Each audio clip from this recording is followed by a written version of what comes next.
शीर्षा पुरुषः सहस्राक्षः सहस्रपात् स भूमिम् विश्वतो वृत्वा अत्यतिष्ठद्दशाङ्गुलम् पुरुष एवेदगुं सर्वम् यद्भूतम् यच्च भव्यम् उदामृतत्वस्येषानः यदन्नेनातिरोहति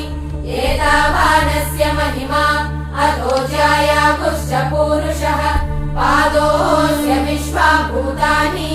त्रिपादस्यामृतम् दिवि त्रिपादूर्ध्वौदैः पुरुषः पादोऽस्येहाभवात् पुनः ततो विश्वम् व्यक्रामत् शासनानशने अभि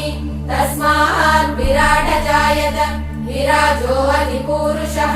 स जातो अत्यरिच्यत पश्चात् भूमिमतो पुरः यत्पुरुषेण हविषा देवा यज्ञमत